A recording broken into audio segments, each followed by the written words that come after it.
And I will hand straight to Michael. I'm Michael Rovatsos, Professor of AI at the University of Edinburgh, and in my provocation, I want to talk about opportunities and challenges that AI presents for research integrity. We know that AI has the potential to transform how we produce knowledge and disseminate it as we do in research. And there's a whole range of different ways in which we can use it for that purpose.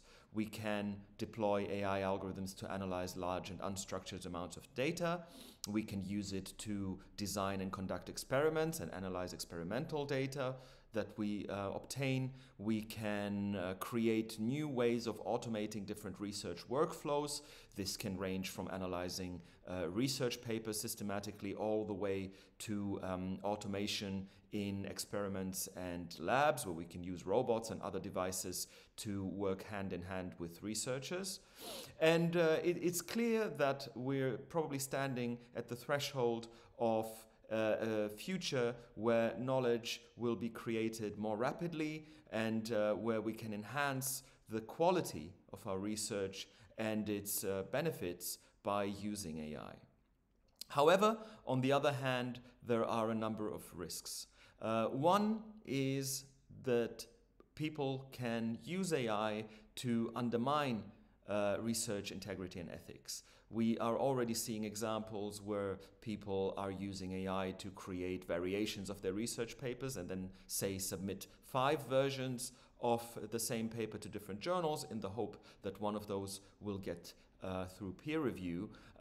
We have also seen instances where AI was used to plagiarize from others' work or to create AI-generated content when they're writing research proposals. There is also a danger that because these are very few generative AI systems that people use, this might lead to a loss in diversity of thinking. If people's thinking is informed by what they obtain through these systems, then that might lead to excessive homogenization of thought.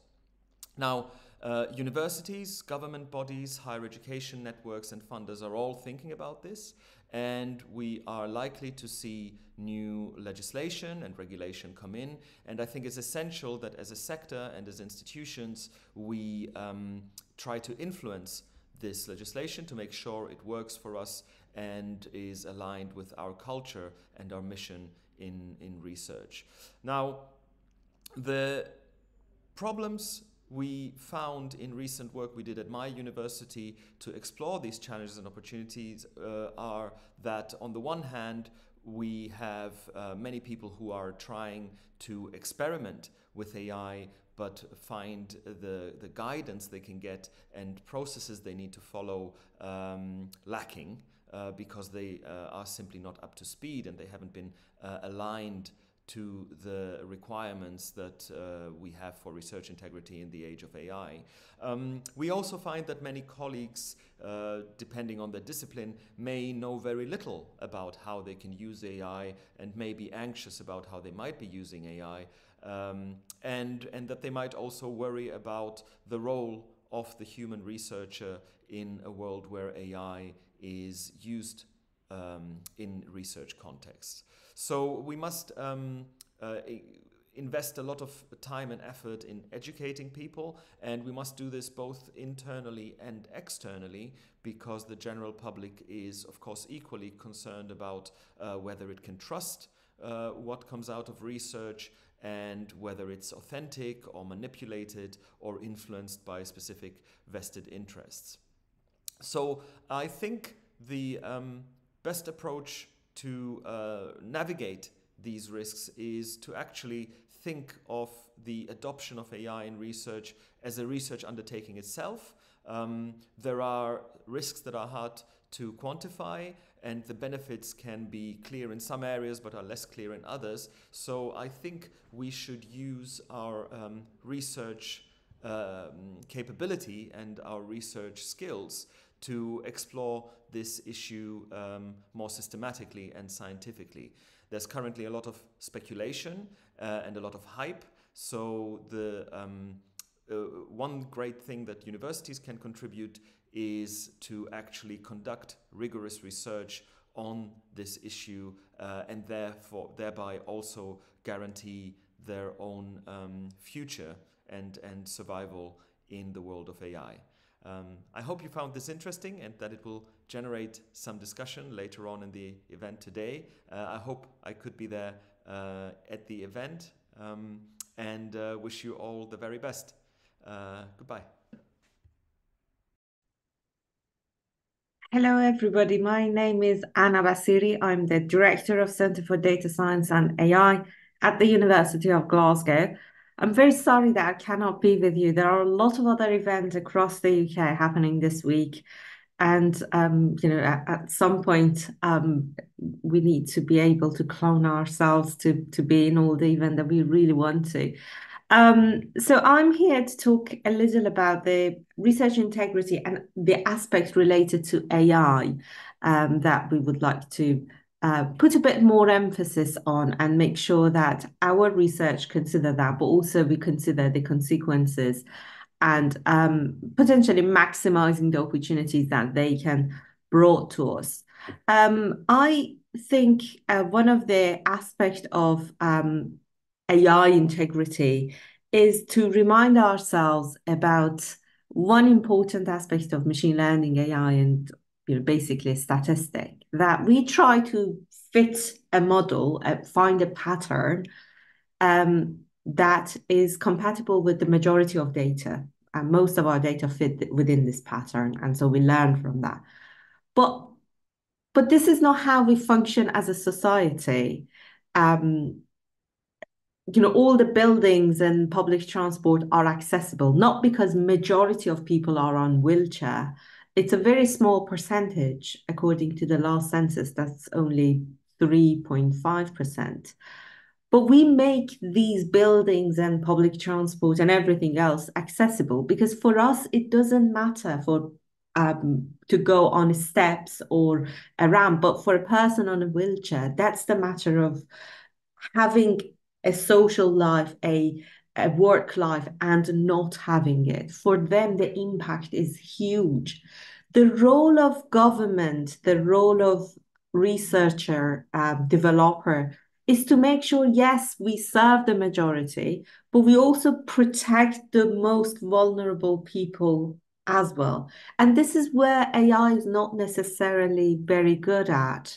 As I said, the whole reason behind having a model is because it fits with majority of data, and that makes sense. And that's a part of democracy to make sure that majority is served as best as we can. But this is not the end of it. As a civilized society, we also have a responsibility to protect minority. And that's something that we sometimes need to remind ourselves, both in development of AI, but also using data-driven policies and decisions that, yes, it may work very well for this number, but how we safety training we had to make sure that when you go to ChatGPT and ask questions like, I don't know, how I maximize the number of people that I can kill if I go on that road, it doesn't respond. So there should be rules, there should be safety training for a certain group of people to make sure that the minority are not going to be damaged more just because we try to serve the majority. The other aspect that I think is very relevant to, again, the element of integrity, we try to find solutions that are consistent and accurate all the time, and that's really great. But sometimes we forget that most of the time when we develop something, we develop it and test it. If it breaks, we debug the code and that sort of thing. That culture of let's see how it functions, and if it breaks, I can fix it. It's very good for a lot of research and development that we do, but it cannot be done when AI is being used by public in that sense. And I think if we damage anything that is related to civilian and citizens, the fixation is beyond our power, and we shouldn't. This is not responsible. And of course, there are aspects of AI that is a bit risky, requires a lot of regulations, need to discuss the liability. But also there are huge potential in education, helping children who cannot really read and write very easily. But we don't know about the unintended consequences. And so it's a difficult area to regulate, to make sure that we have the balance of risk and benefits. And that is why a bit government is a slower. But I just wanted to mention this as a part of our researchers community that, if you're a medical scientist, you take an oath, the ethics is in your mind from day one because you have knife in your hand and you can do harm. But in terms of computer scientists, as statistician, we are not bad people. We just have not been educated in that way that we consider the consequences every single decision we make, every single parameter we set.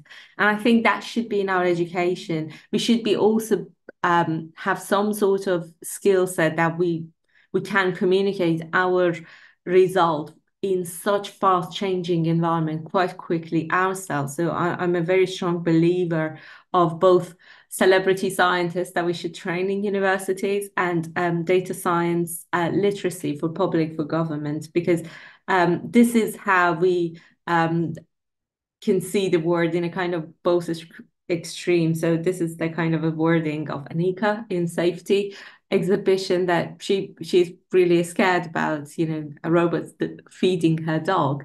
And that's a bit extreme view, and we should hear public, realistic view of AI. Neither it's going to take your job and pets, and no, it's not going to do everything. So a kind of teaming up would be a solution, perhaps, at least for the moment. So why we care about that as the last minute, I just wanted to say we talk a lot about the technology readiness level of anything, like vaccine was very ready.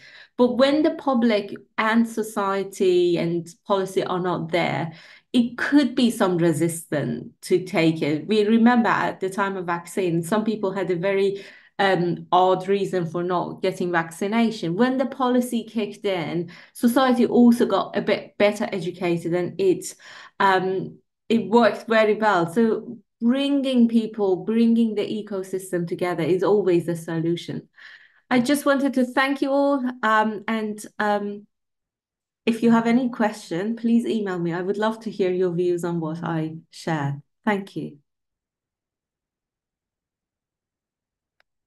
Let me introduce myself. So I'm Dr. Andrew Porter. I'm the Research Integrity and Training Advisor at the Cancer Research UK Manchester Institute.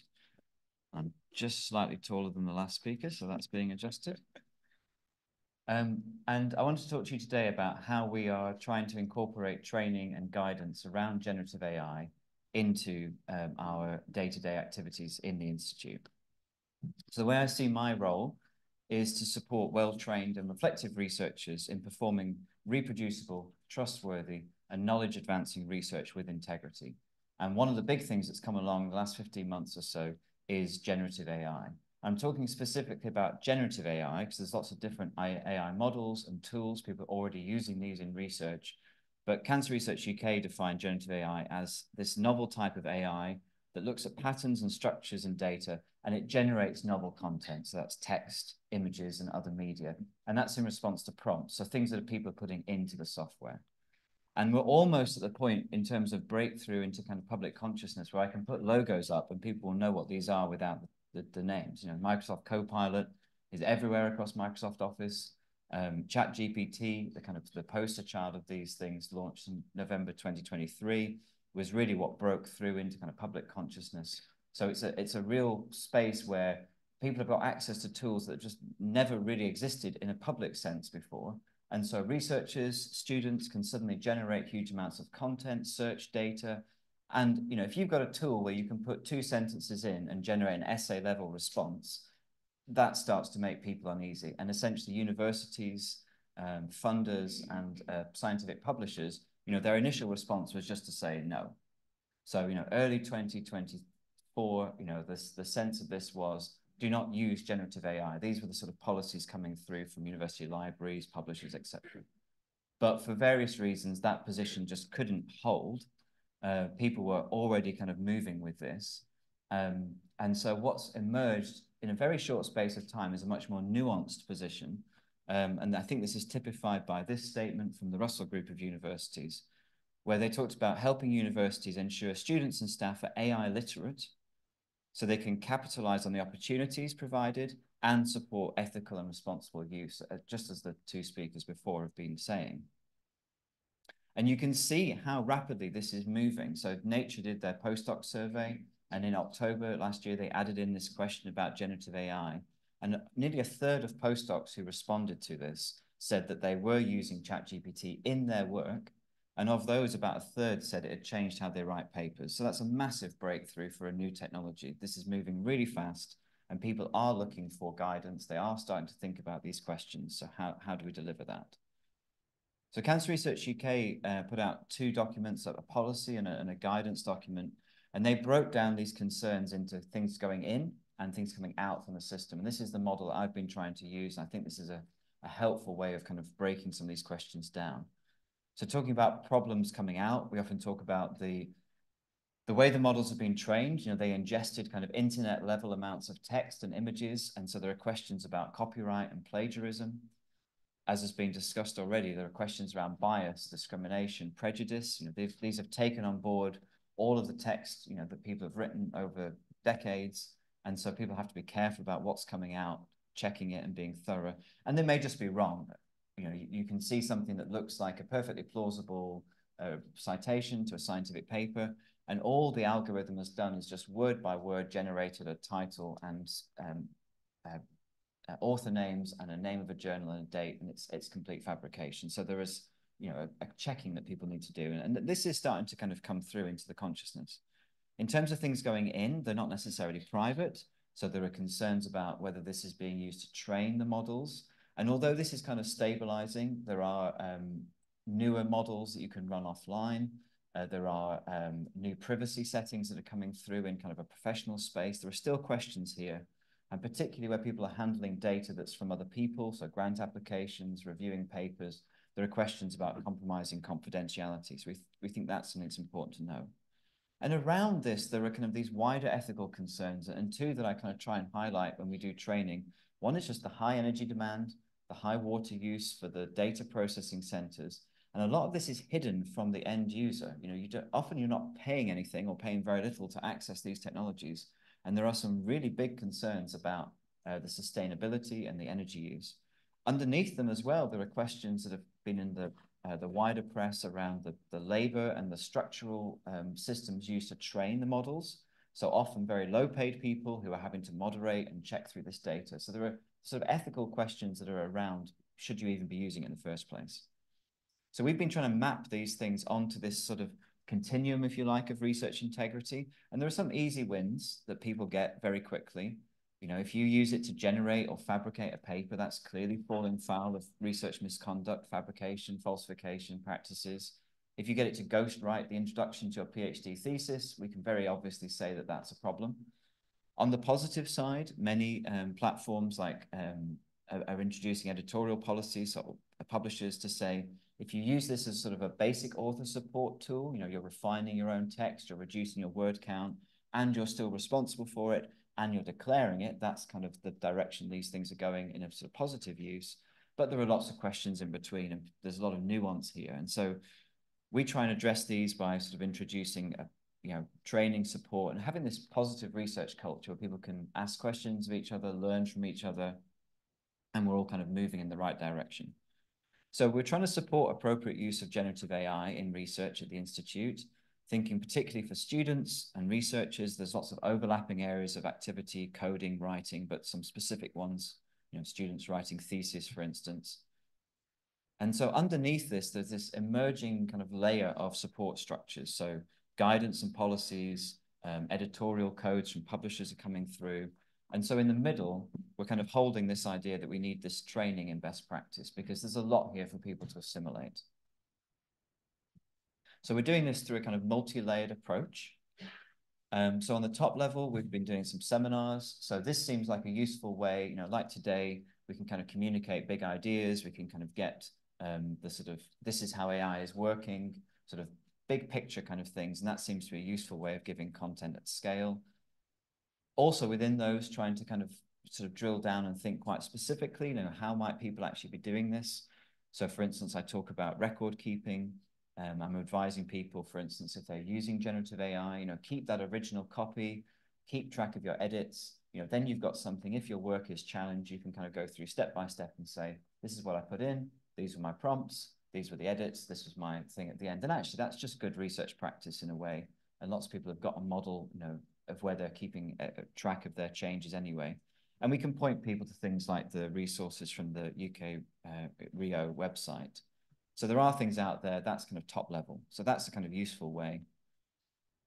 We're also developing, about to deploy a kind of online training module. So we've decided that generative AI is at the level where it's important enough that we need some baseline entry.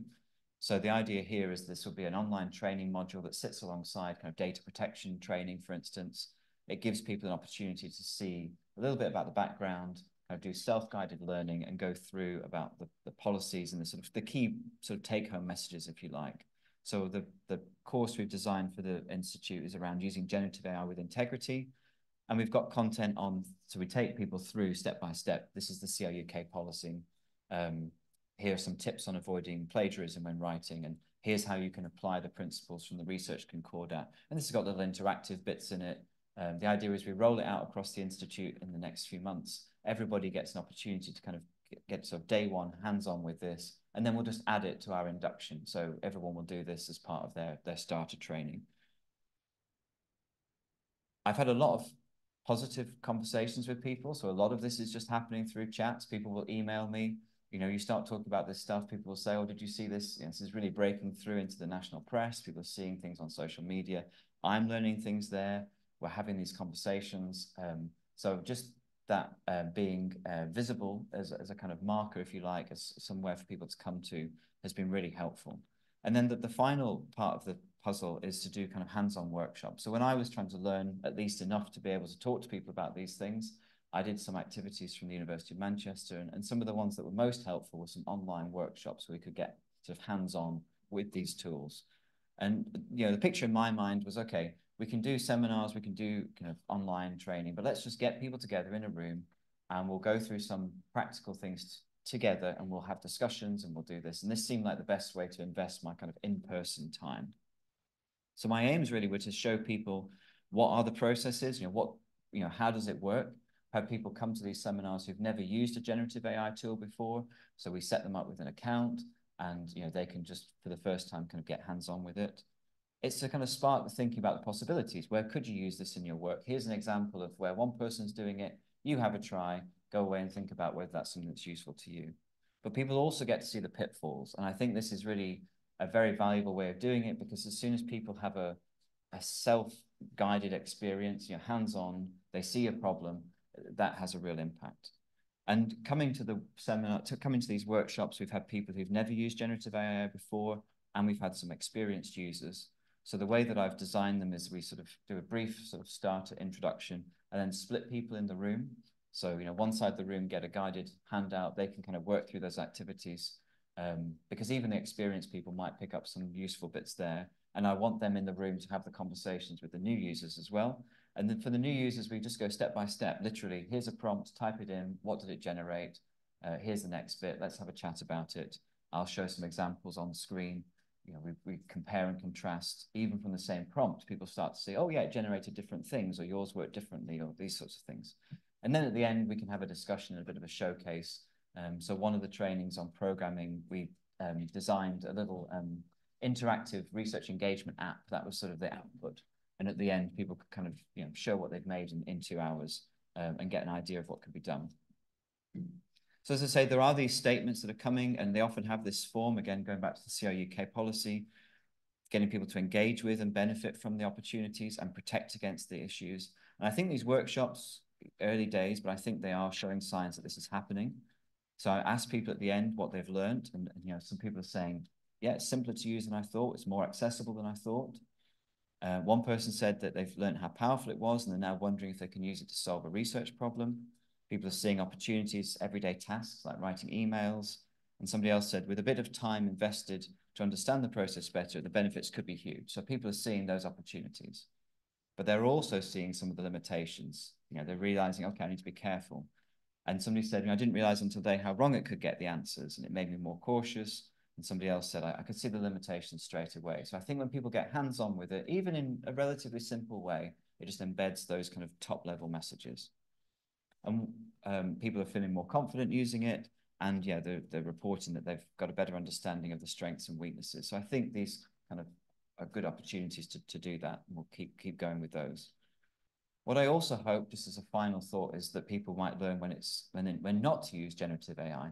I did try and localize this for the Glasgow subway, but my illustration doesn't work, so I have to stick with London. So imagine you go to London, you want to get somewhere, you see this fantastic technological innovation. It's the London Underground, the tube.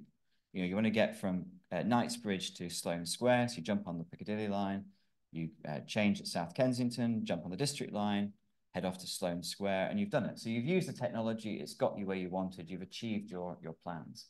But if you understand the whole framework, if you know the limitations of it, how long the tube takes, how busy it is, how far you have to walk when you change trains, what you might do is say, actually, I'll just walk from South Kensington to Sloane Square. And so hopefully once people see the possibilities and the downfalls, they can then make those informed decisions. So thank you very much for listening. Thank you very much for letting me contribute today to this very important and exciting discussion. My name is Esperanza Miyake. I'm a Chancellor's Fellow and Senior Lecturer in Journalism and Media and Communication. Also deeply pessimistic and in the world of dystopia. And today I'd like to talk about inequality, or issues around inequality in relation to AI and research integrity. So my work is usually around race and gender issues and technology from the perspective of digital justice.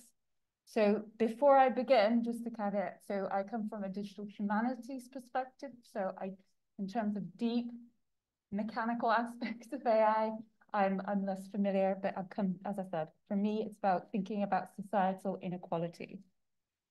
So the reason why part of my title is AI by default is because a lot of the language right now that's being generated around the public discourse around AI reminds me of the language that was used over 10 years ago when we moved into digitalization.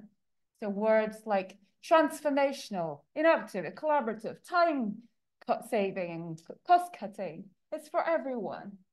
And consequently, yes, there was a whole kind of digital revolution with digital by default, digital first.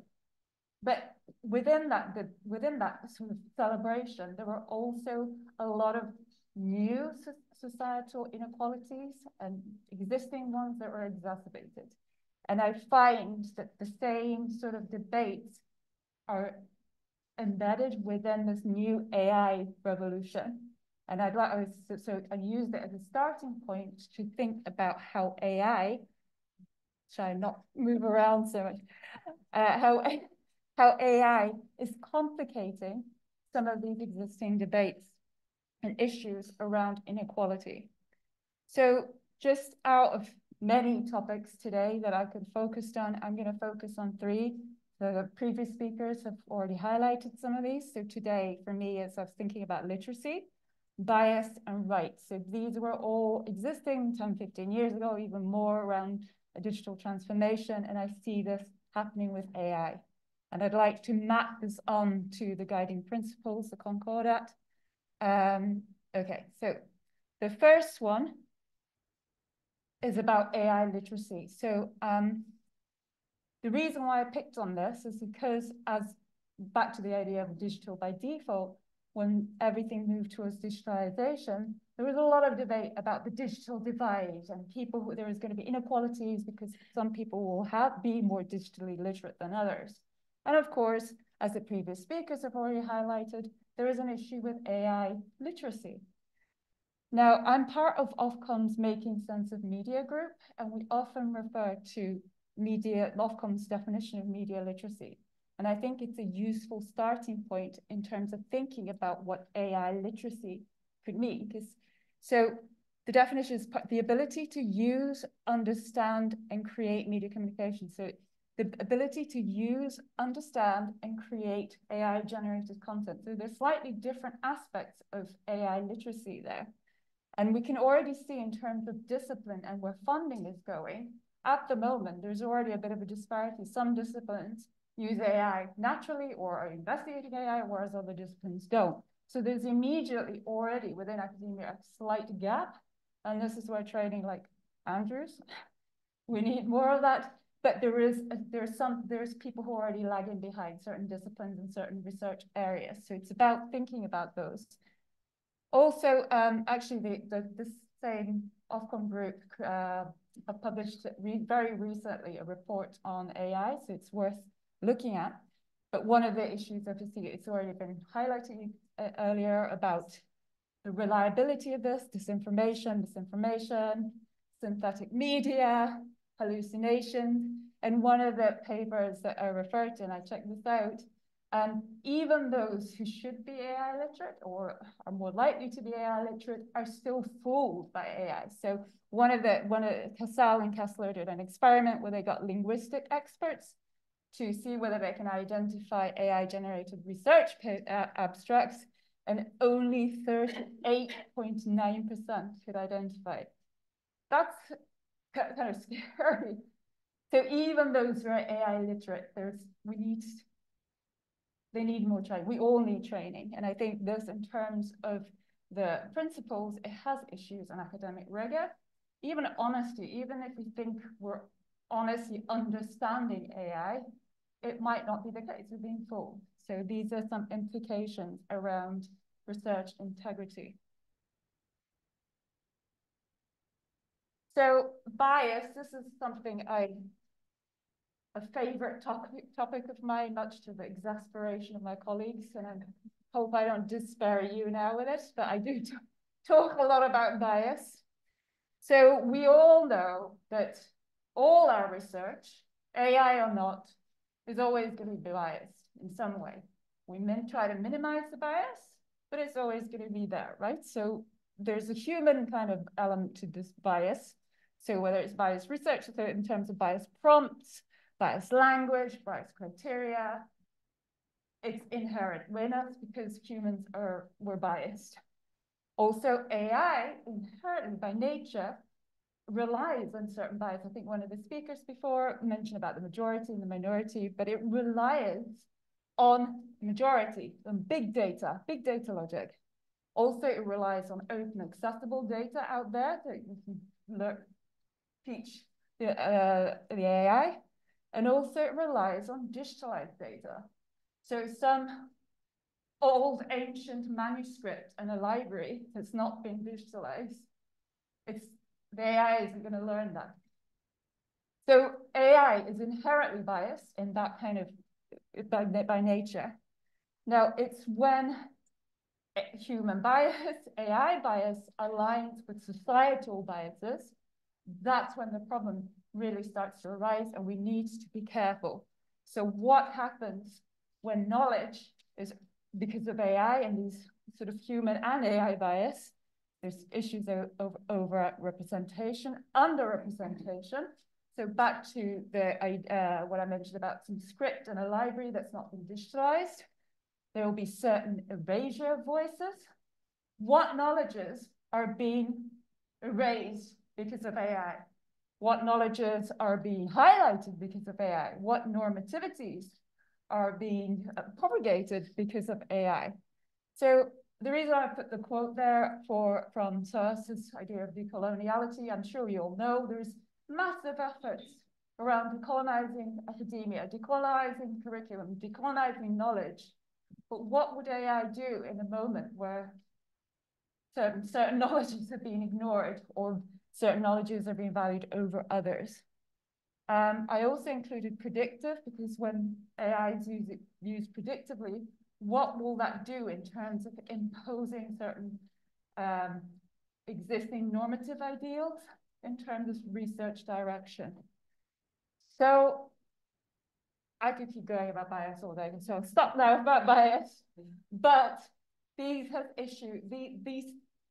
2 points, or well, several points have issues and implications around care and respect for certain knowledges out there, and accountability to, for example, certain communities of practice out there. So that's one thing I wanted to highlight.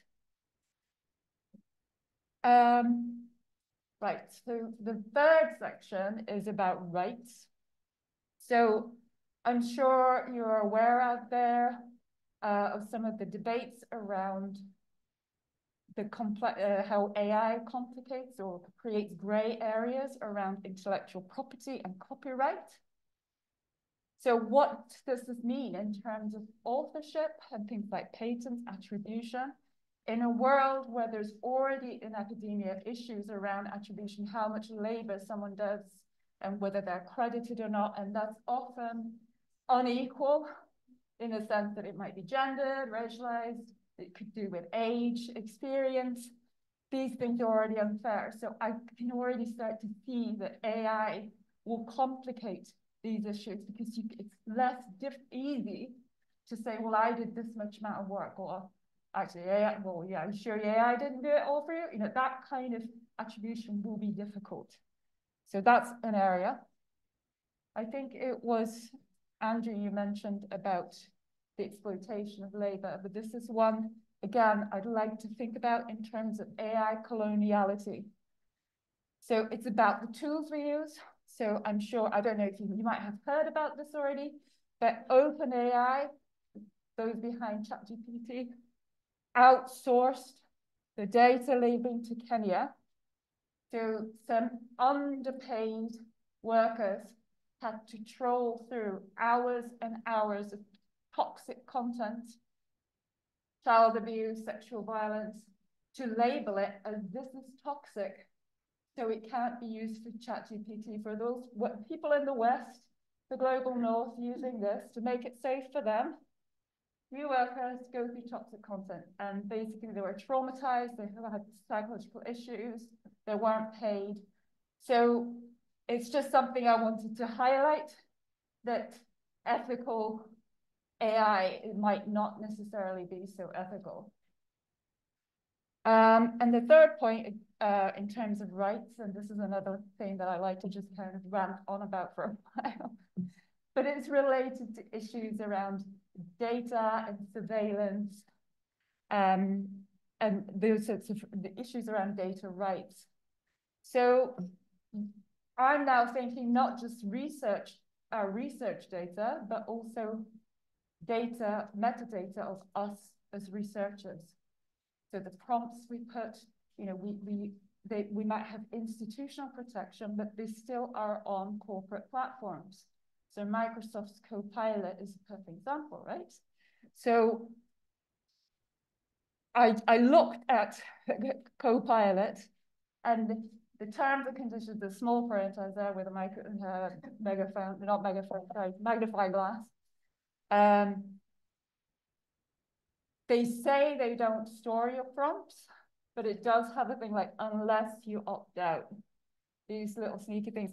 And I went onto the settings, and basically in terms of from my university laptop, university system, I didn't have access to see what permissions were defaulted and what not. But generally, when you go online and you do a bit of research on what kind of settings are already on default, some are already on, so the default is on, so your information is stored, moved around, depending on the region you are, the data moves around. So as you know, research is global, so if you're somewhere else, your prompts might move around, you know. So I think basically there's different levels of consent, and we need to be careful about those aspects as well, the surveillance and how it can potentially match size and be weaponized. So I think that's where things like transparency and open communication are particularly important, where our prompts are going. So as data, as about us as researchers, this includes biodata as well, right? Biometric data. And yeah, these relate to accountability and care and respect as well.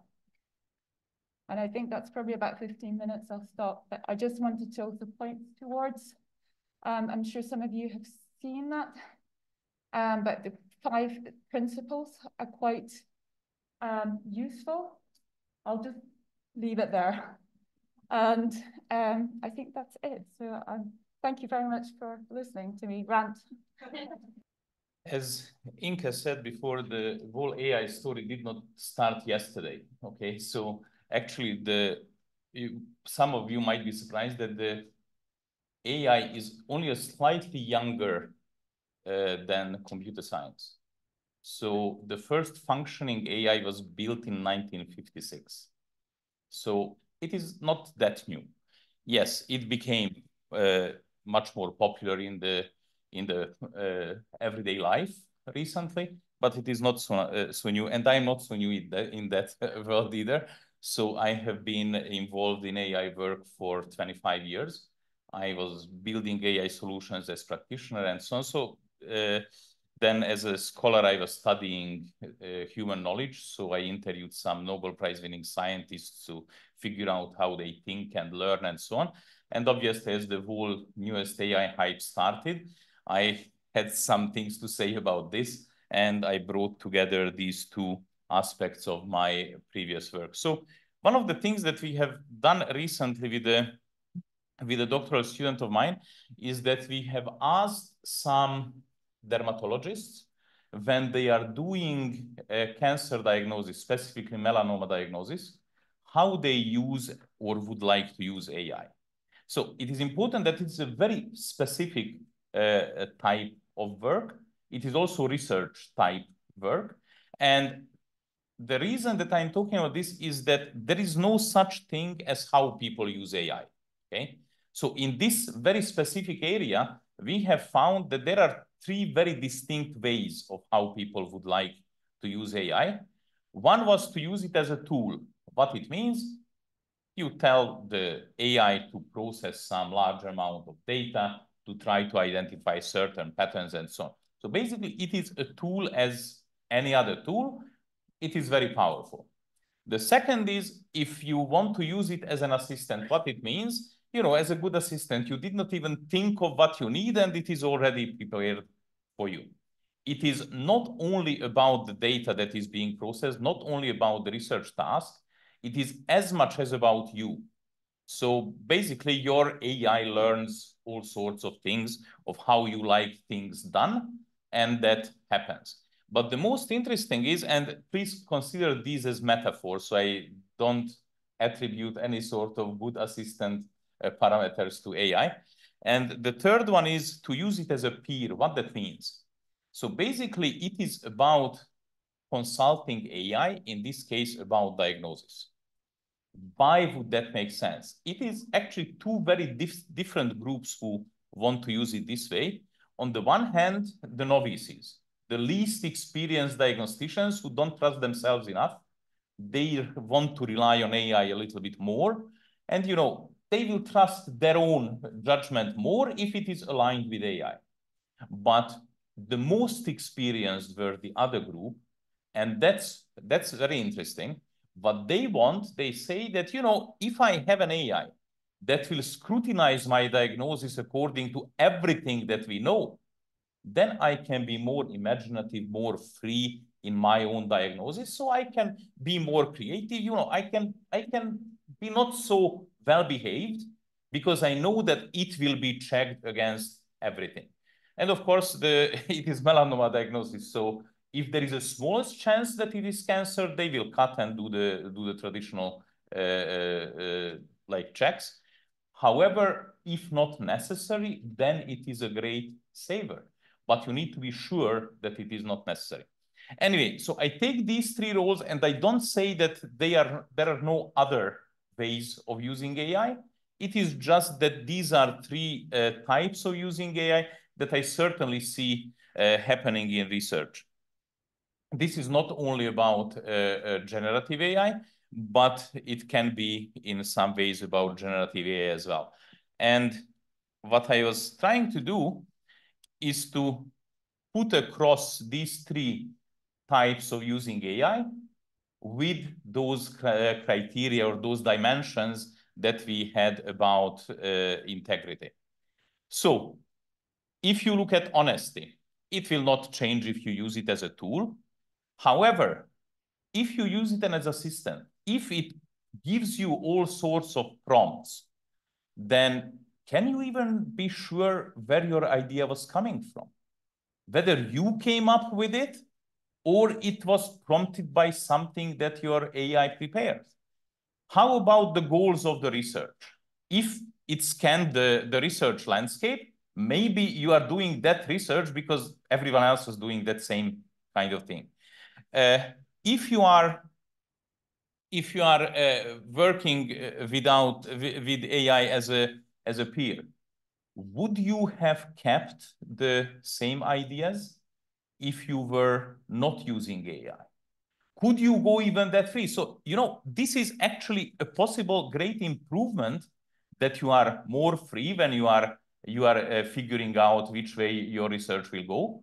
However, it might not be easy to declare. That's what I'm trying to say, because you might not be aware of what was the impact, how it got together, how it got intertwined with your own thinking. For example, one of the very widespread uses of generative AI is that people use spell checkers. And if you use Grammarly, for example, it has ChatGPT built in. And you might even not know that you were using generative AI just to fix your language. And should we say that this is great because it is giving a little bit better chance for those who are not native English speakers? Or we should say that we were cheating because it is not actually text that I produced in that form. Obviously, these are extremes, but where is the line? Where is the cutoff? Is there a cutoff? So it is, these are not simple questions. And obviously you can see already from the first line that I am not trying to give you the answers. I'm talking about something that we might want to research, and that I think that breaking down the problem into smaller pieces might make it easier to do some sort of research. The same applies in terms of rigor. For example, if you have an AI assistant, then whether your methodological choice was because that's your favorite method, or because everyone else is using it, or whatever prompted it. Of course, in this sense, AI is not that different from everything else that that hits us when we are doing research. You speak to a colleague, you work with your doctoral students, they come up with some ideas, you see a movie, you listen to a song and it prompts something. So we are not aware of these things. So of course we need to declare everything that we can declare. That's common sense. It also might not be easy very often when you are publishing it. Sometimes reviewers tell you to take it out. For example, I have a model about the levels of mastery. And one of the starting points was the writings of the ancient Egyptian sage, Hermes Trismegistus. And that was not getting published, okay? So that's a weird thing to speak about, these, you know, semi-mystical texts influencing my research topic. So it was actually a clue that gave me the idea about a model. And, you know, I did not mystify the model, but it was a clue. If I want to be open, I need to talk about that. So there is a lot of stuff about the black box nature of AI. So most people don't understand how AI works. Now, that's what kind of brought about the whole explainable AI concept, although explainable AI exists much longer than the concept, because symbolic expert systems were, for example, perfectly explainable. However, the point is that there are two different ways, again, from the same study with the dermatologists, how people might want to understand what AI did. And one is when you want to understand the rationale behind the particular outcome, about the particular reasoning about whatever your outcome is. But the other, and this is what the dermatologists were looking for, they have good scientific background, and they want to understand the science behind it. They want to understand how AI works. They don't care so much about the particular output if they understand how it works. But that means that, you know, you need to teach them. So it is a very important thing to get them there. I will not go through all of these because there is not enough time, you know, unless you have a whole semester. But one interesting thing is if you come to the accountability, you see at that last box, I think that you need a second AI there. So, you know, you need to run an AI to scrutinize what the process was like, including the AI. And this is not a rare thing. When your neural network becomes big enough, then there is no way to analyze it in any other by any other means than using AI. Now, what happens then? What happens when your data generated by ChatGPT is used as learning data for your other AI?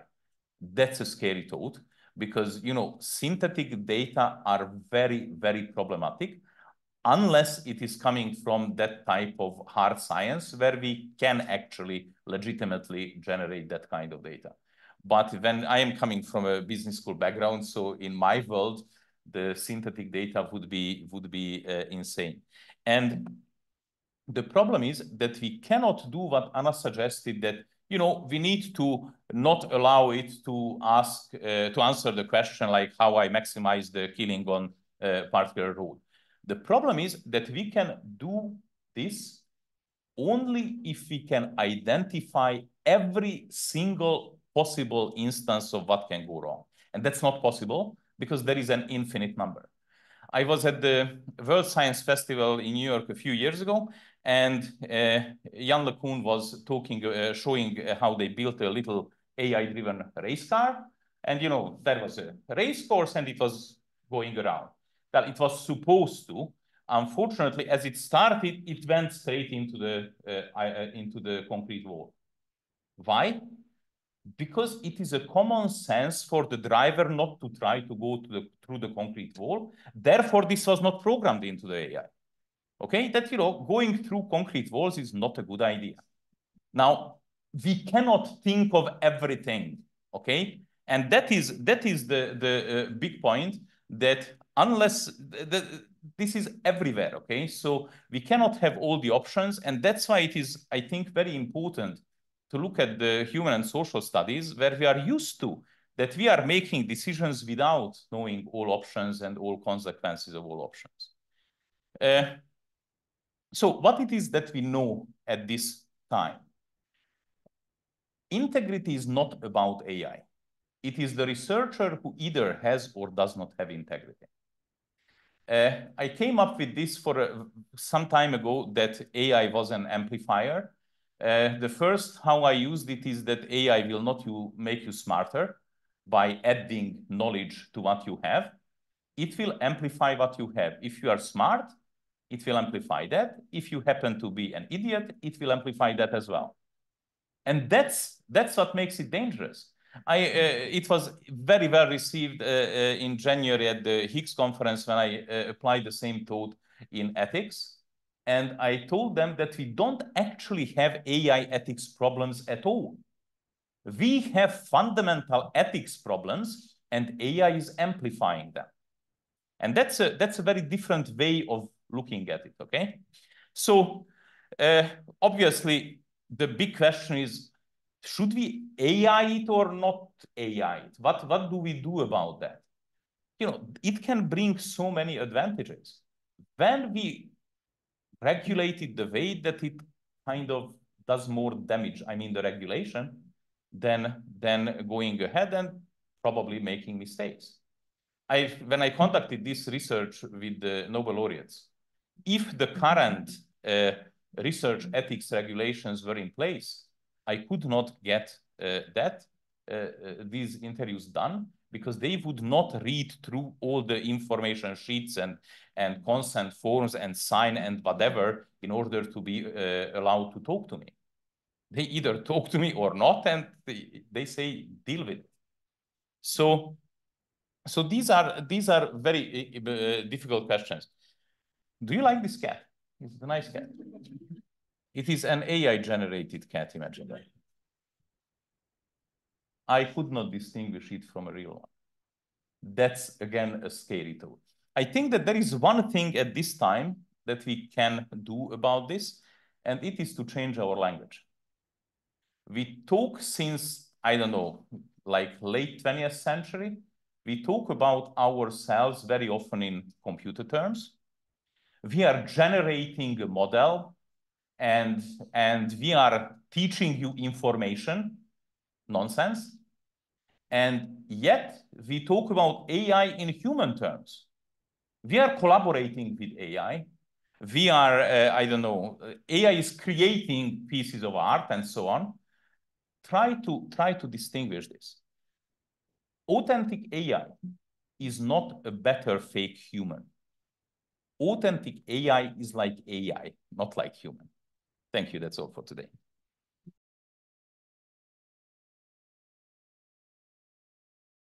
I think in terms of the exploitation of labor, that's not just an AI thing. All the tools we've been using, all the platform, Facebook, social media, it's something that's not AI. It's digital coloniality. You might have heard that's why I thought the AI coloniality. I think it's always been the production, even mobile phones or whatever, you know, just technology, where it gets produced, designed, used are different. And that's, for me, that's where inequalities start to emerge. In terms of regulating it, I have to say, again, because these are global issues, in terms of regional regulations, it's difficult to regulate in that sense. I've been interested by the diversity of people who've been kind of on the early adopter front. So it has been, you know, in our institute, just thinking, you know, about 400 people, something like this. You know, some of the real kind of advocates for let's go out and find how this works are some of our senior researchers. Some of them are PhD students who have, you know, seen this. Some people who are using it in their own time. When I sort of do done those workshops, part of what I'm trying to do is bring those people together, which is why I try to explicitly say, you know, even if you're an expert in this, come along, because we'd still like you to kind of, you know, feed into what's happening. And in one of the programming workshops, one of the people who came is a programmer, and they did something that I'd not seen before. You know, they used the generative AI tool to go and build a little Python script, and it went and did this thing. So it was way ahead of what some of the beginner people were doing, but it was useful because the beginning people could then see, oh, well, that would be a possibility. But then also some of the people you think would be really engaged aren't. So it is that diverse thing. But that's why I wanted to do those, particularly those workshops in person or online, but with sort of small group discussions so people can hear from each other, because, yeah, different people are coming from this from different perspectives. So what I wanted to add, I don't believe that integrity can be trained. So there is this study by Hubert and Stuart Dreyfus, where they were looking at the levels of mastery, and they said that it is a 5-level thing, and they said that below level 3, the sense of responsibility cannot develop. I did some later work where this can be explained in psychological terms why this is the case, but it is sort of a fact. It is as much as we have facts in social studies. So what you can train is, if they do have integrity, that they do the best they can, and that can be made easier. But training for integrity, that's not really happening as far as I can see.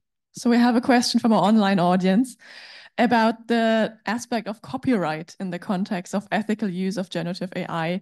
In particular, do you have any comments or thoughts on this aspect? For example, issues around who owns the copyright on input and outputs of AI, and also implications for research students and research staff. I guess I could go. Sorry, so the question is who owns the copyright? Yes, I guess issues in terms of who owns the copyright and what. Well, I think that's the gray area. I think that things like the EU AI Act and they do sort of cover it, well, broadly points towards it, but I think that's why I mentioned it. I think that will be a problem, because how do you even prove what's your words. And I think this is something that other speakers have touched on. Where do you draw that? How much is your work? How much is it to do with your prompt, or how much it's, I think so that's where the legality, I don't think it's going to be harder to prove. So I foresee a lot of issues that are going to emerge and lots of messiness, and this has effects on remuneration and things like, so for example, research assistants, for instance, or just, not being attributed, and how AI could potentially erase their work and similarly replace, I don't know. So I think, it's going to be, I don't have any specific answers to it, but I think that it's something that we're going to have to think about from a social legal perspective, specifically relating to research, because that's different to things like in a corporate environment or somewhere else in creative industries, where I don't know whose voice does it belong to, whose images are you using. Some of it's our biodata. Where do you draw the line? Like the image of the cat. Not that I'm suggesting for cat advocacy here, but that came about from various images of cats. Is that if you apply it to humans, where do you draw the line as to, you can't dissect every person, where that data came from. So again, it goes to, so that's where I see the difficulty. I'll pass over to colleagues. Want to say? I think to bring the copyright and the kind of that underlying model generation issue, one of the questions I still have in my mind is, if somebody says, okay, I'm going to apply the principles of care and respect to my research, and I therefore choose not to use a generative AI tool because I can't disentangle the copyright thing, I can't align myself with the environmental use of the energy, I can't get away from the fact that underneath this is a labor problem that was generated, etc.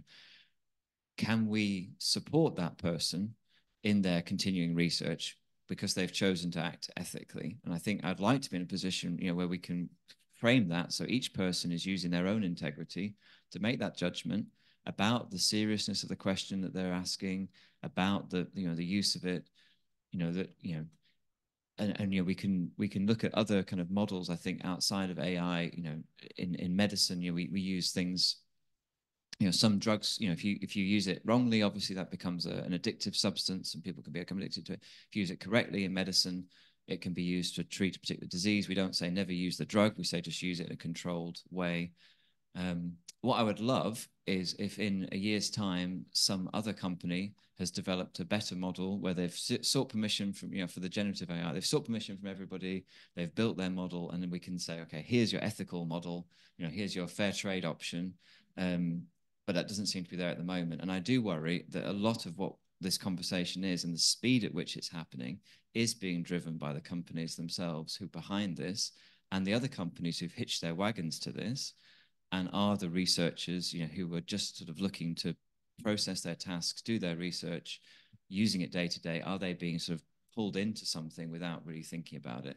And if they do think about it, have we got the capacity to say, yes, that's okay for you not to use this because, that is actually the ethical choice you've made. And I think that's a bigger conversation that I think maybe at funder institution level we can be maybe having, because I think there's no getting away at the moment from some of those underlying problems. I think that the speed is a crucial issue here, because there is so much of it that some regulation will come in place. But for example, there is a guy that a former doctoral student of mine talked to, who is a writer, and he wrote like, I don't know, one book every 2 years or something. Since ChatGPT came about, he wrote more than 10. So many things will happen before any regulation comes in place, and it will already produce all sorts of things. So, if you are doing research slower, your language quality is, I don't know, lower because you are not using, that's a clear disadvantage. So these are very, very messy. That's, I think, the only thing we know for sure about this. So I think that in this case, you really need to divorce explainable AI from trust. And when you talk about trust, you need to dig much deeper. That's a very complex philosophical topic. First of all, you have two different kinds of trust. One is that you trust someone's competence, and this can be related to explainable AI. The other is when you trust someone to do the right thing, and that is quite on the emotional side. And this has very little to do with AI. And you should not talk about trust between human and AI, because that's bidirectionality.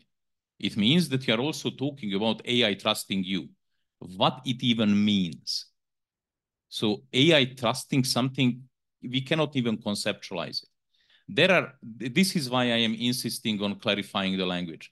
There is there were several people who said like 10 years ago that within 5 years, we will be able to download consciousness into a computer. What kind of utter nonsense? You know, we have Neuralink. We can interface our nervous system with a microchip. But what do you want to download? We have no idea what consciousness even is. So it is, you know, the whole thing is always about understanding the human, because that's the tricky part. Understanding a computer is easy. So yes, you need to teach people. So the whole explainable AI is incredibly important, but it is much easier than understanding people. And one answer that you were not really looking for, but it links to what you were asking, it is that Marvin Minsky was asked about the emotional side of AI like long time ago. That's what prompted him writing the book called Emotion Machine.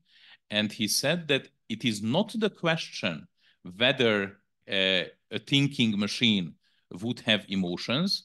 The question is that, or the fact is that we cannot possibly have a thinking machine unless it has emotions, because the two are so interlinked.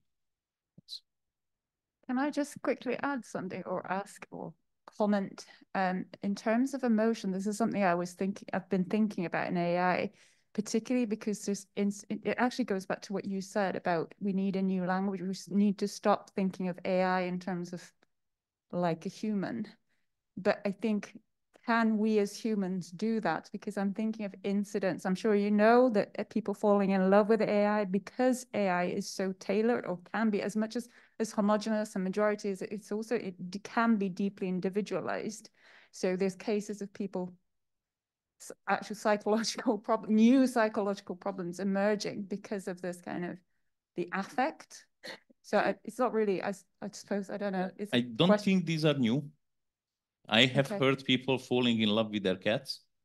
So that's the same story. Yeah, no, I agree. It's sci-fi. It's always creating. It's been from Fritz. It's throughout. I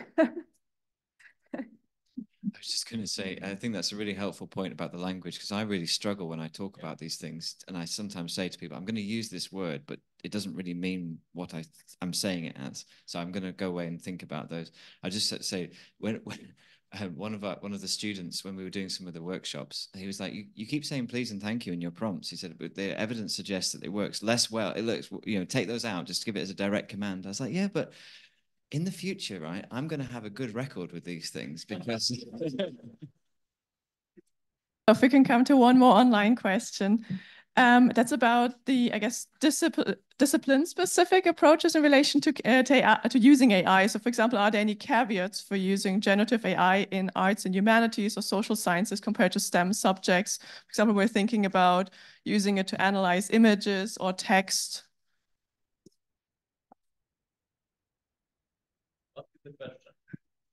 Do you see any differences between disciplines in the way that you would, well, I guess in a way that AI is being used or should be used, between, for example, looking at social sciences and arts compared to STEM subjects?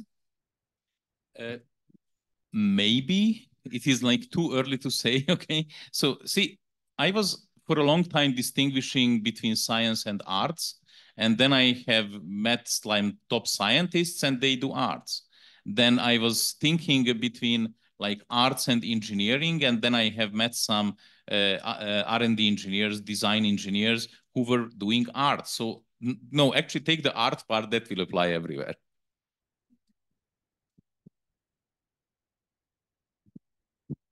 Okay, I think we're going to kind of wrap it up there because our British Sign Language interpreters, I think, have finished online, so it's a good place to close.